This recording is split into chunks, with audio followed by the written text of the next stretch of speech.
We are living in an era of limitless choice. Walk into any coffee shop and you are surrounded by possibilities. You don't simply order a coffee. You must curate. Drip, AeroPress, pour over, French press, cold brew, siphon. Each method is not just a way to extract caffeine. It is a philosophical manifesto, a statement of identity. It tells the world that you are the kind of person who values nuance, control, or perhaps just patience. We have 50 ways to turn coffee beans into liquid, each promising a unique experience, a subtle difference in flavor that only the truly initiated can appreciate. But then we come to water temperature, and at this point, all that philosophical diversity suddenly vanishes. No matter which of those 50 methods you are using, from the classic to the cutting edge, there is one single rule, a sacred number that every guide, every expert, unanimously champions 92 to 96 degrees Celsius. It is the gold zone, the standard cup temperature, the magical threshold where extraction happens without scorching, where acidity and sweetness marry in a perfect balance. You can be a radical individualist in every other aspect of your life, but when it comes to water temperature for coffee, you must comply. Your creativity ends at the boiling point. It's fascinating how readily we accept this tyranny of the thermometer. We invest in kettles that control temperature to the precise degree. We worry if our thermometer is off by 1 or 2 degrees. Our entire creative process, the diverse choices of method, grind size, brew time, is built upon the foundation of one non-negotiable parameter. It's like being given a whole palette to paint a masterpiece, but then being told you must use the exact same type of linseed oil to mix all your colors. Our freedom is vast, but it is defined by a rigid boundary. We trust our personal taste and preference to choose the path, but we dare not question the map. And so, we spend hours debating the merits of a V60 versus a Kalita wave, the difference between a fine and coarse grind for espresso. We talk about mouthfeel and floral notes, but we rarely ask, what if I used water at 85 degrees? That question is almost blasphemous. It's like asking if we could paint the Mona Lisa with finger paints. Perhaps we could, but who would want to try? The consensus is too strong. The safety of the gold zone is too comforting. So we proceed, with 50 paths leading to one destination, all starting from the same temperature line. We celebrate difference, but only after we have all agreed to heat the water in the same way. Our obsessive focus on this precise temperature reflects something deeper about our culture. A need to control and optimize everything, even things that are inherently artistic and chaotic.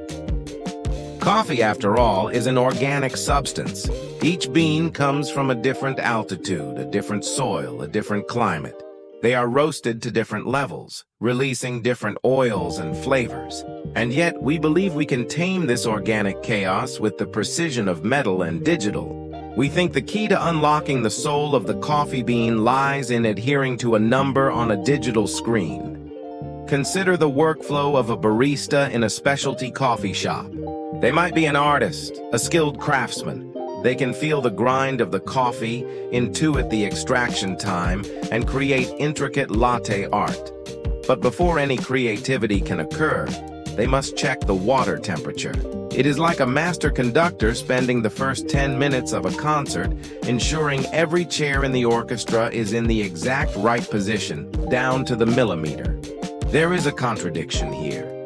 We celebrate the art, but we place our trust in the science. We want our barista to express creativity, but only within a framework rigidly defined by measurable parameters. And this extends beyond coffee, doesn't it? We apply the same mindset to our own lives. We have endless choices for careers, hobbies, lifestyles, many paths to brew a life. But we are also obsessed with optimization metrics. What is the perfect temperature for a successful life? Is it a number in a bank account? A BMI score? A number of social media friends?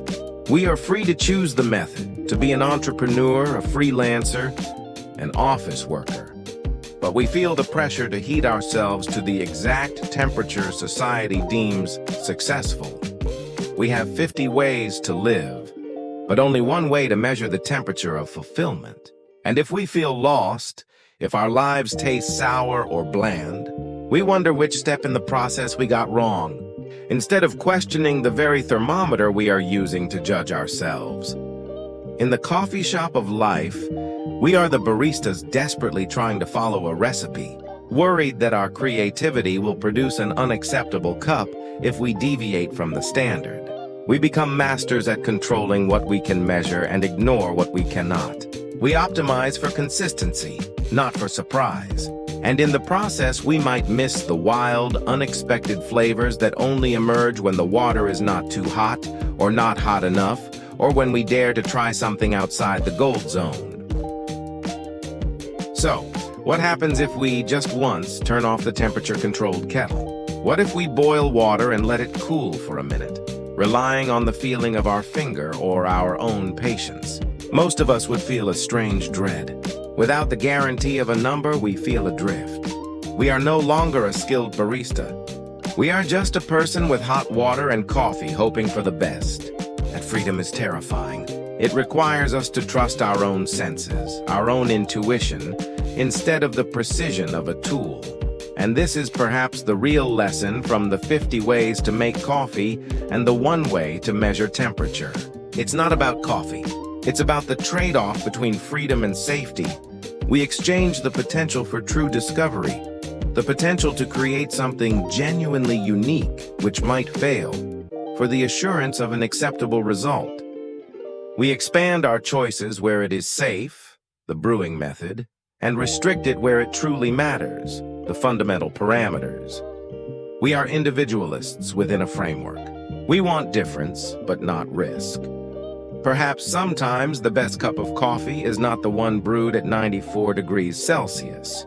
Perhaps it is the one brewed with water you boiled and let cool while you watch the sunrise through the kitchen window.